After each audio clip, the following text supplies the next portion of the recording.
A US Navy warship came back to port with 4-foot claw marks carved into its hull, and nobody on board had any idea what put them there. That one encounter destroyed the ship's ability to detect enemy submarines, and the animal responsible was never identified. And here is the part that does not sit right. The Navy brought in a biologist to examine the damage. He looked at the claw marks, he measured them, he compared them to every known sea creature on record, and his conclusion was that whatever attacked that ship was bigger than any animal science had officially documented, not slightly bigger, potentially 3 times the size of the largest squid ever recovered. He could not rule out the possibility that it was a species that science had never seen.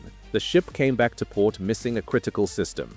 The ocean kept the secret. There is also a separate incident, a real combat deployment, where Navy sailors fired live weapons at what turned out to be a whale, not once, 3 separate times during the same mission. We will come back to that. By the end of this video, you will know exactly how Navy destroyers handle dangerous wildlife encounters at sea, what standing orders the crew follows when something large comes up alongside the hull, and why one incident from 1978 still does not have a complete answer. If you have followed the US Navy for years, and you think no creature in the ocean is a serious problem for a modern warship, drop the word Stein in the comments. By the time this video ends, you will understand why that name matters. The most common problem, whales, and why they cause real trouble. Start with the encounter type that happens most often. Not the most dramatic one, the most common one.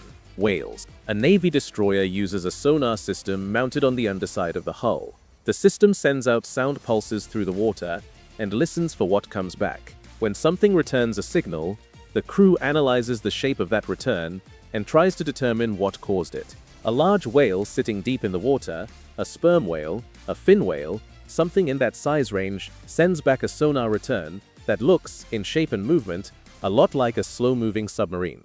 This is not a rare edge case, it is a documented, recurring operational problem. In 1982, during the Falklands War, a British warship called HMS Brilliant was operating in the South Atlantic. Its job was to protect the British carrier task force from Argentine submarine attack. Submarines were a confirmed real-world threat in those waters. The crew was on high alert. Sonar contacts started coming in, large, slow-moving, submarine-shaped, with torpedoes loaded and a task force depending on them. The crew engaged. The first 2 contacts were whales. They fired on both. Air support was called in on a 3rd contact. A helicopter killed that one. 3 whales dead because the equipment could not separate a living animal from an enemy vessel under real combat pressure. That is not a training failure. That is what happens when you are in an actual shooting war, and the ocean sends you targets that your systems cannot definitively sort. Then it got worse. 12 months into that deployment, the ship physically collided with a whale, hull damage significant enough to pull the ship from station and send it back for repairs. Now here is something most people do not know about the modern US Navy. This problem did not stay in the past. In 2021, 2 separate US Navy vessels struck large whales in waters off Southern California, one in June and one in July. Both incidents are documented in the Federal Register, which is the official record of US government regulatory actions. The Navy had to apply for additional authorization because the strikes used up permits they held for marine mammal interactions during training operation. These were not civilian vessels, these were US military ships with trained watchsanders operating in familiar coastal waters during daylight hours. The whales still got struck. The ocean is large, whales surface quietly, and at night, on a fast-moving ship, a whale in the water ahead of you gives almost no warning. That is the baseline problem. What comes next is a different level entirely. The sonar problem nobody talks about. There is another layer to the whale and destroyer story. The question is not just what whales do to Navy ships, it is what Navy ships do to whales, and why that creates a feedback problem the Navy has had to address through federal regulation and formal operating changes. Navy destroyers use what is called mid-frequency active sonar. This is the primary system for hunting submarines. It transmits sound pulses through the water at intensities that have no equivalent in everyday life. Underwater sound travels farther and hits harder than sound in air. The numbers involved are measured in the high 100s of decibels, far beyond anything a living animal experiences in a natural ocean environment. Sperm whales exposed to this type of sonar during Navy exercises have been observed completely stopping their feeding behavior. That is not a minor reaction. A sperm whale feeds by diving deep and hunting squid.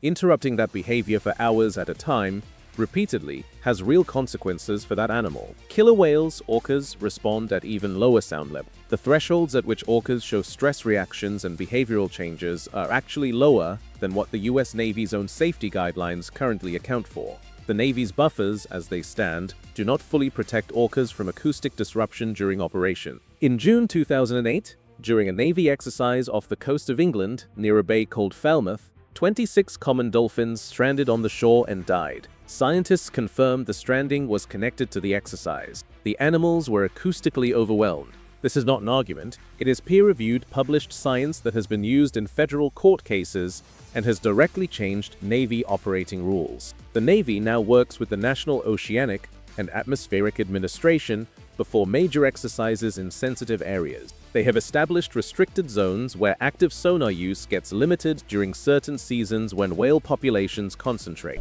Those rules exist because the alternative is what happened in the Falklands, a warship crew that cannot tell a whale from a submarine, operating in waters where the Navy's own sonar has been scattering wildlife into unpredictable positions. The result of that combination is dangerous for sailors and lethal for animals. But none of that explains what happened to the USS Stein. The revelation: what attacked the USS Stein? 1978, the USS Stein is a Navy frigate operating in the Pacific. Mid-mission, the sonar system goes dark. The ship cannot function without it. They return to port. Engineers remove the outer casing of the sonar dome, a dome that sits on the underside of the hull and acts as the ship's underwater eyes. What they find stops them. The rubber coating on the dome has been physically torn apart. Slashes up to 4 feet long run across the surface. Nearly 8% of the dome's total area is damaged. Embedded inside the cuts are biological structures, hook-shaped, curved, sharp.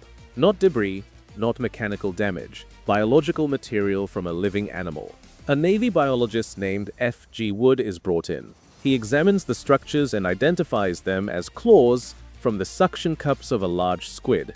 The identification is confirmed. The claws are real. Here is where the numbers stop making comfortable sense. At that time, the largest squid science had physically documented measured around 43 feet and weighed close to 2,000 pounds. That was the upper end of what was known to exist. Wood looked at the claws recovered from the Stein and compared them to everything on record. They did not match. They were bigger, significantly bigger than the largest specimen science had ever recovered.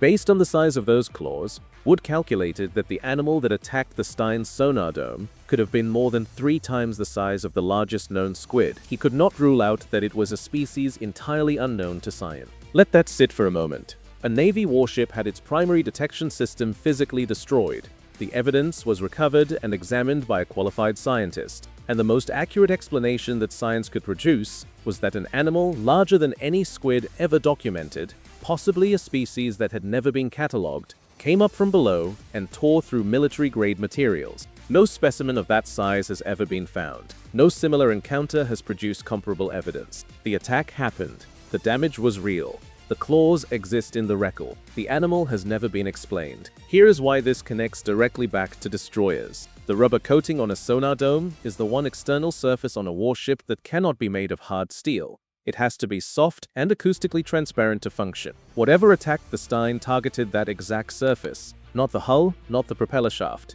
The acoustic window, the one spot that, if damaged, takes the ship's ability to detect submarines completely offline. That is not comfortable information for anyone who operates these ships. Everything covered so far happened in the past. What is happening in active shipping lanes right now, documented through last year, is something the naval world is still working out how to respond to. Starting in the summer of 2020, a small group of orcas in the waters near the Strait of Gibraltar began making contact with vessels. The behavior is specific, and it has stayed consistent across 5 years of incidents. A group of orcas approaches a vessel from the back, quietly. Then they start hitting the rudder, the component at the back of the ship that controls steering.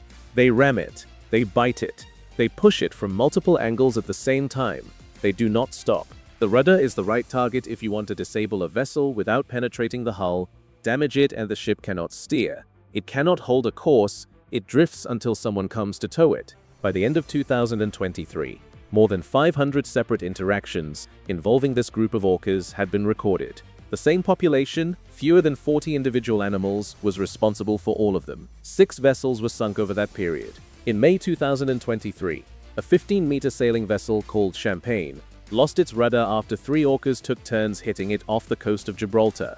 The boat was unsteerable within an hour. It sank. In October 2025, a French yacht called Tifur went down 50 nautical miles off Portugal. A family of 5 got off in a lifeboat and was pulled out of the water by a fishing boat. 2 more boats were hit the same weekend. Scientists believe the behavior started with one specific animal, a female orca, researchers refer to as White Gladys, who appears to have had a damaging encounter with a vessel at some point before 2020. The rest of the pod watched her and copied the behavior.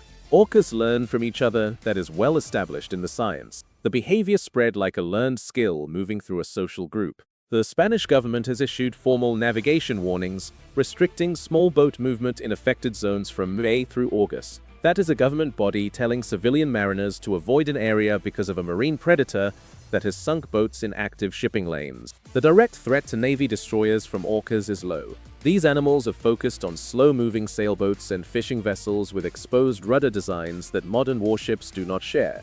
Destroyers also move at speeds that orcas do not pursue, but the pattern matters. A group of fewer than 40 animals learned a coordinated disabling technique, spread it through their social group, and applied it consistently for 5 years across hundreds of interactions. That is not random behavior. That is a documented example of a wildlife threat that adapted, organized, and produced results. The ocean that Navy destroyers operate in is not empty, and it is not predictable. An unknown animal damaged a warship's detection system in 1978 and was never identified. Whales triggered live weapons fire during real combat operation and put a warship in for hull repairs. 2 U.S. Navy vessels struck whales in modern peacetime operations close to home, with trained crews on deck, and a group of fewer than 40 orcas spent 5 years sinking vessels in active Atlantic shipping lanes. The Navy takes these encounters seriously, not because they threaten the fleet the way an enemy missile does, but because the ocean has produced enough documented surprises to make caution the only reasonable position. Every protocol change, every mitigation zone, every permit filing exists because something real happened first. If this gave you something worth knowing, hit like and subscribe. There is a lot more on this channel worth your time.